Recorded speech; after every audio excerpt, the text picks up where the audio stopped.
All right, guys. This is DJ Wolf Live, the early bird edition.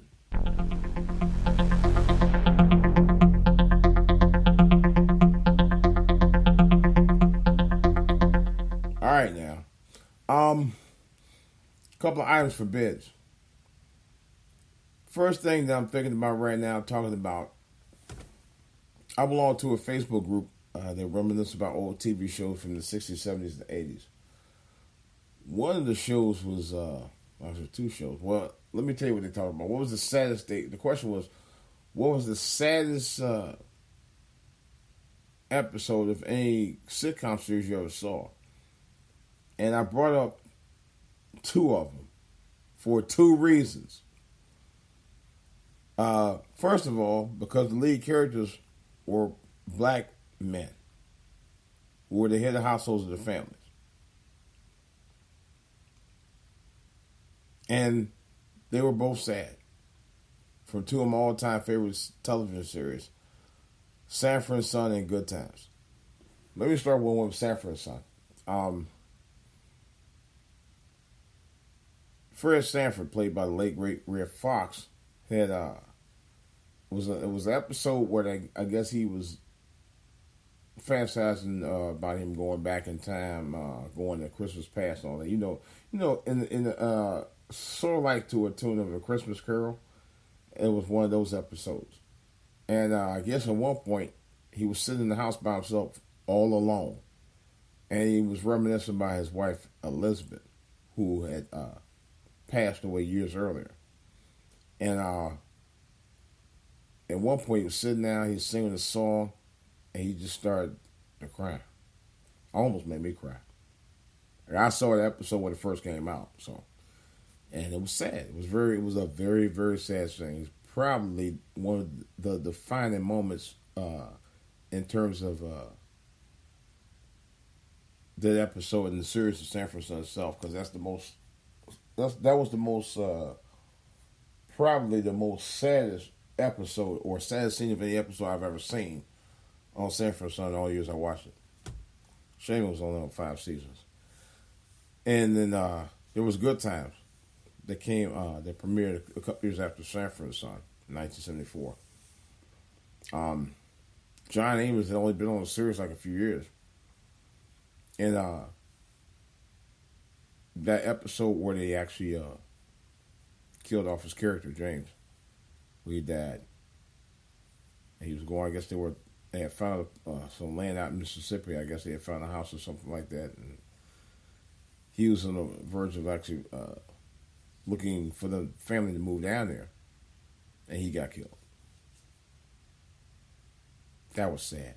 And you know where Florida Evans had said, this was the episode, if you hadn't already heard about it, this is the episode where she says, damn, damn, damn.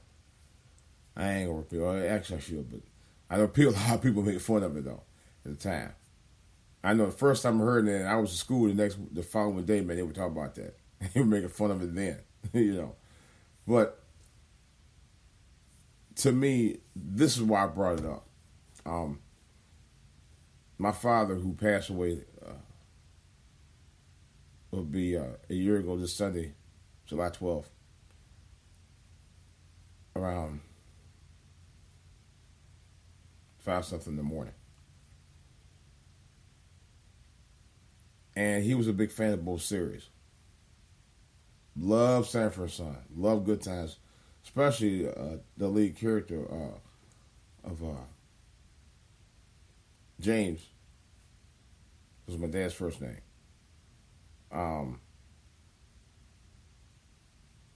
the character on the show, James, as eloquently played by John Amos. I mean, he played a man's man on this show. My dad was if you saw John Amos, I'm going to tell you right now, John Amos reminded me so much of my father. Was not even funny. He was built kind of cock-dudes like him a little bit. His hair style like him. My dad had a little bit more hair, but that's another story. But He reminded me so much of him. He was just like, we talked about this work the other week. James Brown was talking about one of his classic songs, "Papa Don't Take No Mess." That was James Evans, and that was my dad, James. Same thing. The song made by James Brown. Ain't that ironic? James Brown made a song called "Papa Don't Take No Mess." James Evans was a guy who didn't take no mess on Good Times, and my dad, named James, also didn't take no mess. It was like they were all the same. You know, it's crazy. You know, and James Brown and Papa Didn't Take No Mess was talking about his father. You know, so. And that's one of the reasons. The main reason I brought that up, because Fred Sanford and James Evans were the first two black men on television that I ever remember anywhere that were the lead, not only leading characters on the show and starring roles on the shows, they were the black male lead and the head of household of their respective families on those series. There was no other black actors on series like that at the time, ever. But Red Fox was the one that led it off with Sanford and Son. And that's what I'm most proud of. My dad loved both series. We watched both shows all the time, especially when they were on, because they were still up. They were still running in first run shows during that era, right around the same time, and they were like the hottest shows on TV.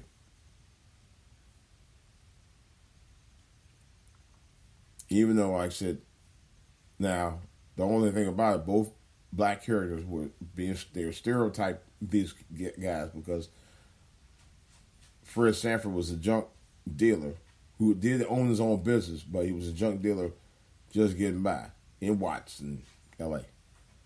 And James Evans, I think, was he a cab driver or something like that? I think he had a couple of odd jobs. I think he was one time a cab driver too. I don't remember. And he worked for they lived in the Cabrini Green Apartments in Chicago, which was Cabrini Green Projects, actually. That's what it was, in Chicago. And here's the irony of it was, my dad, James, actually did live in Chicago for about a decade before he went to Cleveland in 1959, 50 or 59. In the late 50s, he moved from Chicago to Cleveland. And he was in Chicago about some 6-7 years or something like that. But, so that's the irony of it all. So it's just the fact that both men, including my father, all three had a lot in common.